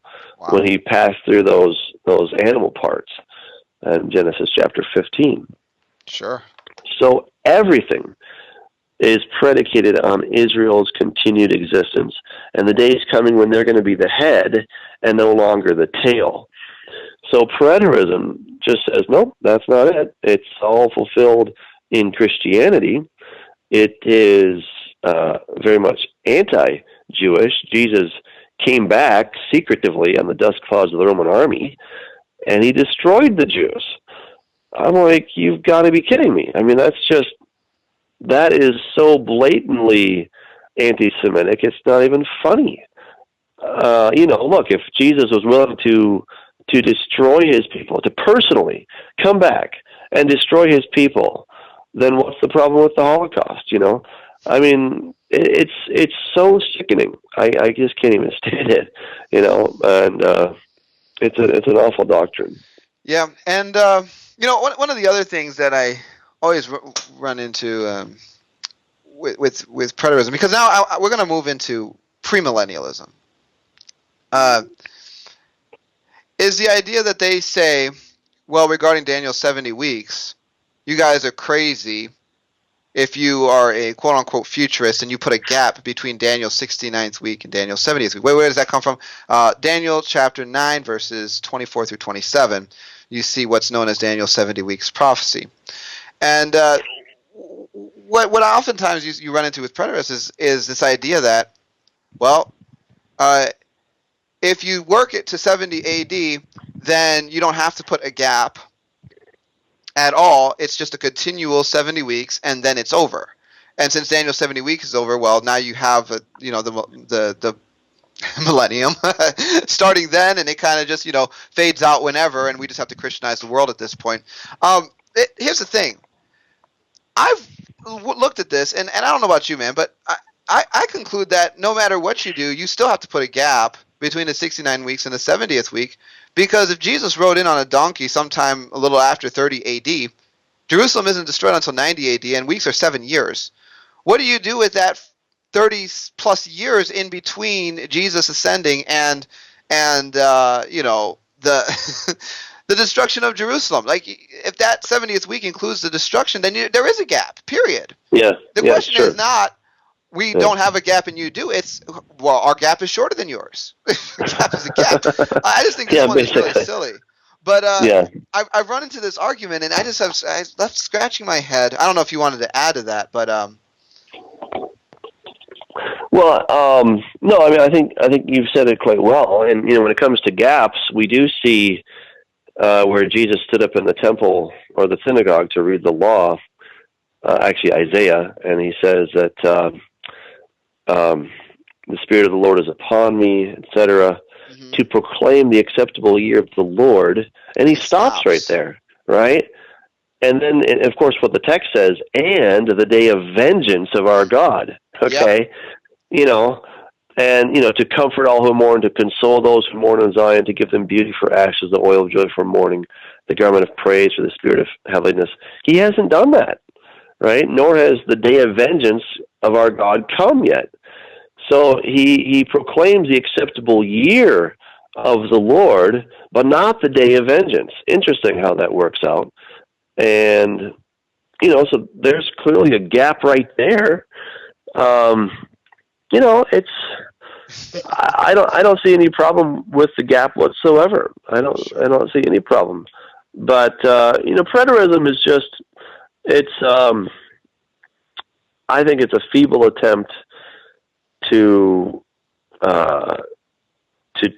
try to make sense of things and a purely historical approach. I mean, why does the Bible have to be purely historical? When the prophets were still receiving their messages, it was clearly future that the Jesus would come. And of course, it goes back to this whole thing of, boy, if this is it. I mean, I've talked with preterists. They're like, man, the world's getting better. This is it. This is what we've been expecting. I'm like, really? This is it? I don't know. I mean, could you even possibly hold to such a view if you lived in Sudan? Or and that's so true. That's so true. It changes depending on where you are. Yeah, you're like, boy, this is as good as it gets. You're gonna be like, man, I'm gonna join the other guys, because if this is as good as it gets, this is all the hope I have, and God never really plans on fixing the world or anything, then man, I'm just not interested. And there's so many passages to the contrary that tell us how God is going to, Jesus specifically, is going to reign and rule. Daniel chapter 7, yeah. Psalm 2 is really big for this. Mm-hmm. And I want to go ahead and read a part of that because you brought it up. It says, "Why do the heathen rage? The people imagine a vain thing. The kings of the earth set themselves, and the rulers take counsel together against the Lord and against his anointed, saying, Let us break their bands asunder, cast away their cords from us. He that sits in the heaven laughs. The Lord shall have him in derision. Then he shall speak unto them in his wrath, and vex them in sore displeasure. Yet have I set my king upon my holy hill of Zion." And there it is. I mean, holy hill of Zion, set. Mm-hmm. Verse 7, "I will declare and decree, the Lord has said unto me, Thou art my son, this day I have begotten thee. Ask of me, I shall give thee the heathen for thine inheritance, and the uttermost parts of the earth for thy possession. You'll break them with a rod of iron." Same rod that it's referred to in the book of Daniel, chapter 2. The rod of iron. And it's like, how do you spiritualize? And again, we're at the same question. Well, I can't answer for them. I don't know how they can sleep at night holding this position. It's such ludicrousy. And this leads us into premillennialism, which we both espouse and embrace. And yes. So let's talk about this for a minute. Now, this is a standpoint that says Jesus is returning, and then after he comes back, there is a 1,000-year governance over a literal earth. Yes. In this camp, however, there are many divisions, and the most common division that most people know about in this camp is the pre-trib, mid-trib, post-trib debate on when Jesus is coming, which I don't plan to get into tonight. We definitely don't have time. But usually it's one of these three views that a person is going to lean towards in their acceptance of a premillennialist viewpoint. Now, I see this as the one of the three that allows for a literal embracing of Scripture, and the one that just frankly makes the most sense. Now, what are your thoughts on the premillennial perspective? Well, I would say that, you can be premillennial, and it doesn't really matter when you think the rapture is going to happen. I mean, if it happens before the midpoint or after, it doesn't change the fact that that Jesus returns before he establishes his millennial kingdom, right? I mean, when he takes the church out, or believers out of the way, is another debate, But all in all, no matter how you look at it, we're all going to get to that first day of the millennium, regardless of when he raptures us. And so the premillennial view is really the only one that takes the Bible literally. It is the historical viewpoint. It's what the Jews have believed, that there would be 6,000 years of troubles, and it would be followed by a literal 1,000 years of perfect peace and harmony, which is, of course, analogous to the creation week, 6+1.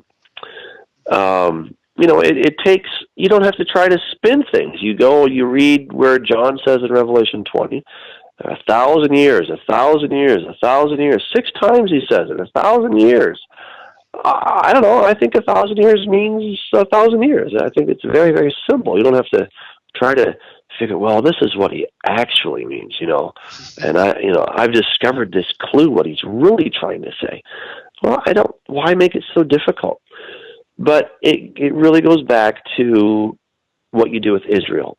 And if you have already decided that God's done with Israel, if you've decided that God's done with Israel, then you may not like the premillennial approach, because the premillennial position says, no, Israel is going to have the limelight actually forever. This is actually going to even challenge some premillennialists out there, because in my research, what I've discovered is that the earth will never get blown to bits as sort of your typical premillennial position, is that you've got 1,000 years, and then you've got the final satanic rebellion, the Great White Throne, and then God blows up the planet, and he makes a brand new planet. But that's not what the text says. And, there's a lot of verses that support that, and we may not have time to cover them all this evening. But I think probably we could start in 2 Peter 3:10, where it says, "Behold, the day of the Lord comes as a thief in the night, in which the heavens will pass away with a great noise, and the elements will melt with fervent heat. Both the earth and the works that are in it will be burned up." So right there you have the day of the Lord. The day Jesus comes back is the same day in which the heavens will pass away. And we're told that the heavens are going to recede like a scroll. And then things begin to melt. Why? Why do they melt? Because Jesus is this fiery lightning kind of guy. And when he comes back, the earth, which is degenerate because of what Adam did, cannot sustain. It's incompatible with the presence of God. And it begins to just melt away until he basically hits the reset button. And then it goes from being degenerate to being generate. And actually, the new heavens and the new earth take place at the beginning of the millennium. And then it says in Daniel 7:18, it says, "Then the kingdom will be given to the saints of the Most High forever, even forever and ever." And if you keep looking there in Daniel 7, you'll see that it says in Daniel 7:25 that the saints will be given into the hands of the little horn for a time, times, and half a time. You compare that with Revelation chapter 12, and it says that Satan comes down. He's wrathful against the woman, against Israel, and he goes to destroy her. But part of her number is given refuge for 1,260 days. And then in Revelation 13, we see that the Antichrist will make war against the saints, that is, against Israel, for time, times, and half a time. So Satan and the Antichrist are working overtime in the millennium to try to destroy the Jewish people. And when Jesus comes back, he is going to fight on behalf of the Jewish people. It says in Zechariah 14 that the Lord himself will fight on that day as he fights in battle. Joel chapter 3 says that he will gather all the nations together in the valley of Jehoshaphat, and he will enter into judgment with them there on account of his people Israel, whom they scattered among the nations. So Israel is going to be front and center actually forever. That makes some people a bit uncomfortable, because they say, well, that's not fair.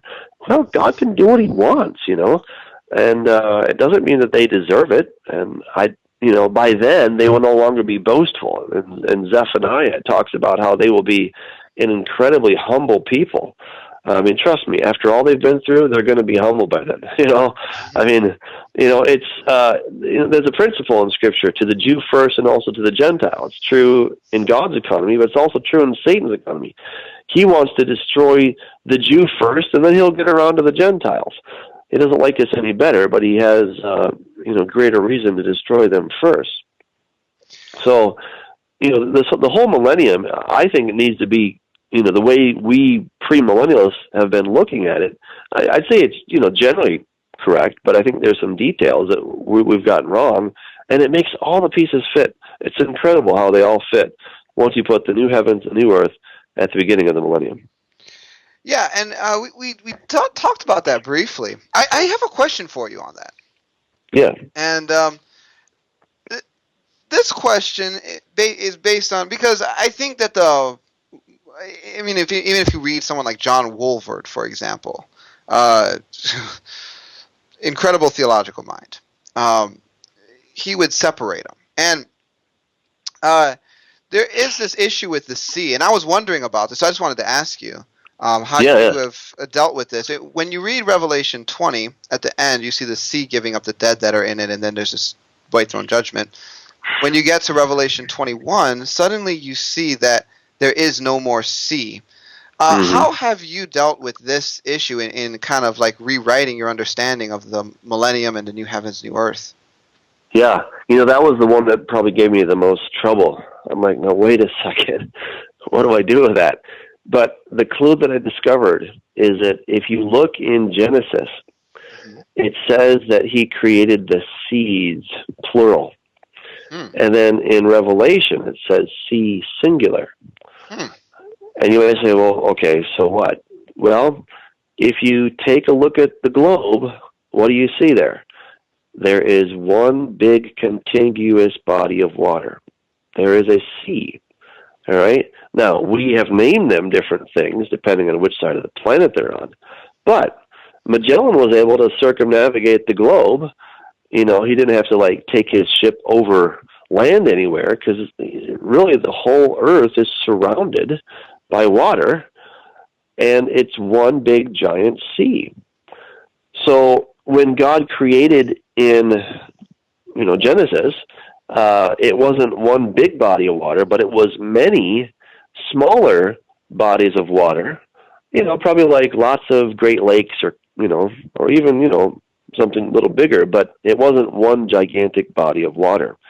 And then when the flood happened, that is when it went from being many localized lakes and Great Lakes to becoming one massive body of one massive ocean, really.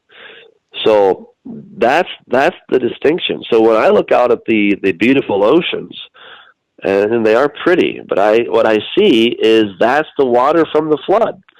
That's, you say, well, where did the water go from the flood? It's right there. Okay. And where was it before that? It was underneath the planet. And the fountains of the great deep broke Yeah. open, and it let all that water out.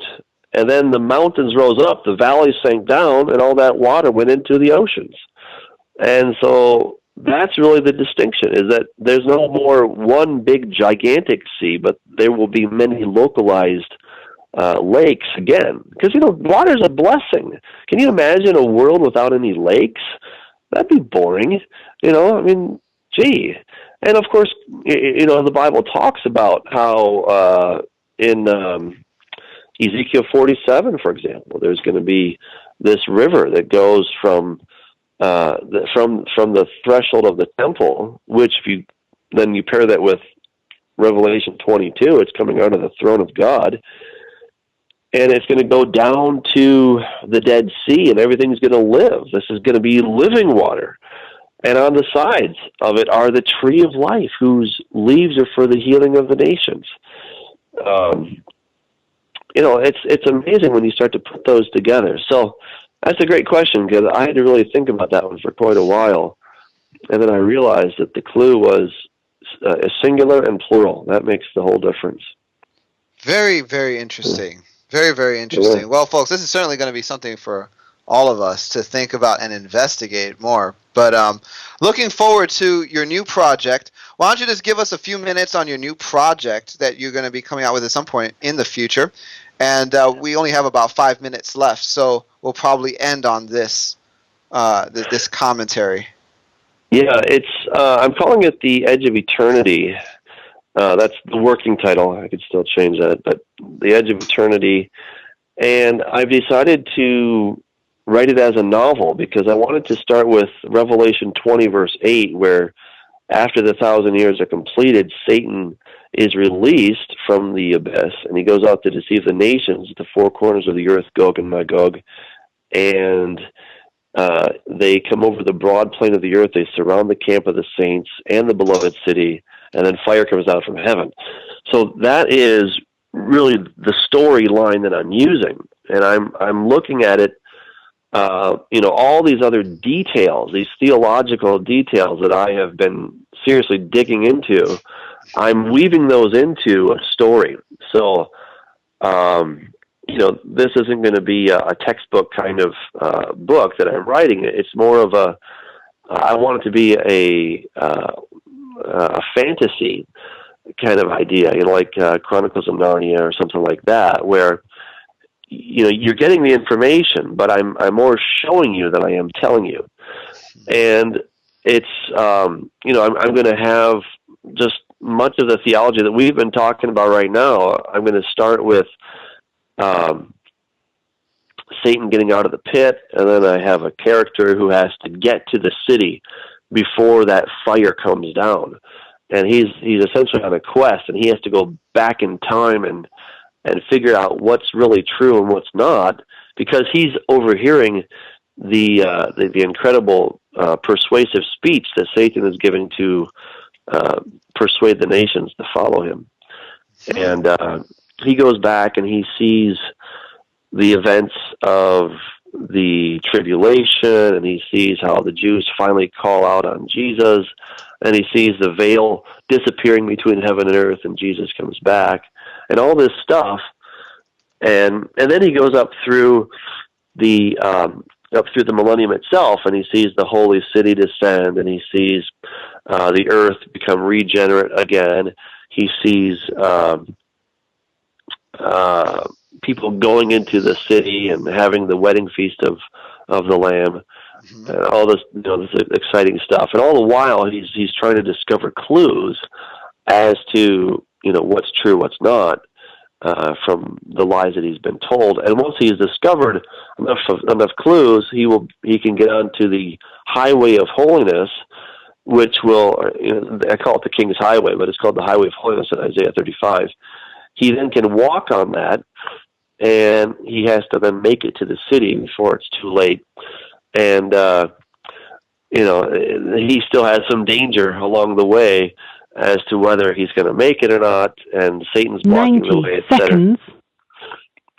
So that, in a nutshell, that's the story. So it's taken all those concepts and it's now weaving them together in a very graphic, exciting story format. I'm praying that it becomes a movie. I'd love for people to pray with me. Yeah. I've got some. I know a guy who has a lot of contacts out here in Hollywood, and I think this is the way it needs to go. People want to. They want to see this. Yeah. So anyway, that's just in a nutshell. That's what's going on. So I appreciate people's prayers. Beautiful, and I concur with you, man. Body of Christ needs to move into visibility where people are looking to find something, and if that means media, might as well move into media. You know what, Doug? I'm really excited about your new project. Thank you so much for taking time to come on the program, talk, share insights, and folks, this has been Discovering the Truth with Dan Duval. We are out of time, but we'll be back here next week. Our plan is to have Doug Woodward as our guest to be talking about a number of issues. Please join us 7 o'clock Central Standard Time, Blog Talk, and our other website. Have a wonderful evening, folks. God bless you. Thank you, Doug. You have a great night, too. God bless. Thank you for using Blog Talk Radio. Goodbye.